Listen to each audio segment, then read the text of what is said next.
Bismillahirrahmanirrahim. Selamat pagi. Assalamualaikum warahmatullahi wabarakatuh. Di pertemuan 6 ini kita akan belajar mengenai pesawat sederhana. Adapun fungsi dari pesawat sederhana adalah memudahkan seseorang dalam melakukan suatu kerja. Dengan jenisnya tuas, katrol, bidang miring, roda, dan poros. Adapun jenis tuas ada 3, tuas jenis pertama, tuas jenis kedua, dan tuas jenis ketiga. Tuas jenis pertama di mana titik tumpu berada di tengah, di antara beban dan kuasa. Contohnya, gunting, pemotong kuku, pemotong rumput, tang, linggis, dan jungkat-jungkit. Adapun tuas jenis kedua di mana titik beban berada di tengah di antara titik tumpu dan titik kuasa. Contohnya juga banyak sekali ya, seperti pembuka tutup botol. Nah, itu bebannya di tengah, pemotong buku, roda di depan. Adapun jenis ketiga yaitu titik kuasa berada di tengah di antara titik beban dan titik tumpu. Adapun contohnya bisa skop, staples, penjepit, dan sebagainya.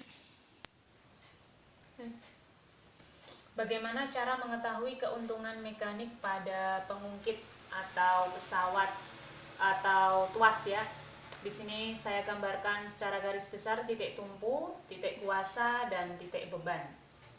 Kita akan mendapatkan keuntungan mekanik yang jauh lebih besar ketika lengan kuasa, yaitu jarak antara titik tumpu dengan kuasa, saya istilahkan dengan lengan kuasa, lebih panjang daripada jarak antara titik tumpu dengan titik beban atau lengan beban. Nah, ini sebanding dengan beban yang akan diangkat dengan gaya yang dikeluarkan.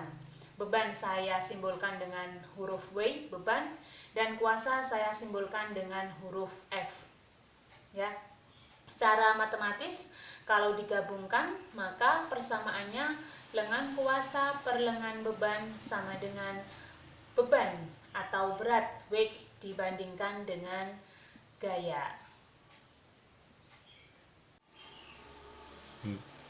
Contoh secara mudahnya ketika titik tumpu, titik beban, dan titik kuasa. Misalkan di sini 1 meter, lengan kuasanya 2 meter. Berapa keuntungan mekaniknya? 2 yang panjang ya, titik tumpu dengan kuasa 2 dibagi 1. Berarti keuntungan mekaniknya 2 kali. Misalkan bebannya itu seberat 200 Newton. 200 Newton diangkat oleh 2 orang. Ya, maka berapa masing-masing orangnya ini mengangkatnya berapa Newton? 100 Newton. Mudah kan? Sama ini. 200 Newton dibagi dengan 100 Newton. Hasilnya juga sama, 2 kali.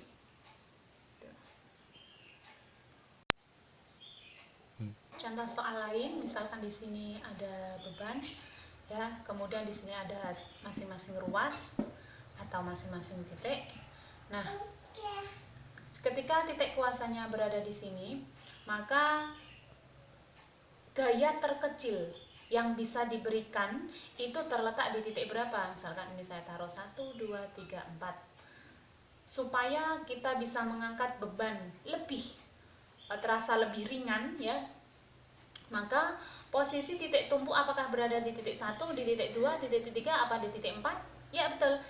Titiknya harus, titik tumpunya maksimal itu harus diberikan di titik 1. Supaya apa? Jarak antara titik tumpu dengan kuasa lebih panjang daripada titik tumpu dengan beban. Kalau berada di sini kan berarti perbandingannya 3 dibanding 2. Kalau di sini berarti malah 2 banding 3, sayo abot, ya kan? Kalau di sini berarti perbandingannya 1, 2, 3, 4 dibanding 1, berarti keuntungan mekaniknya lebih besar.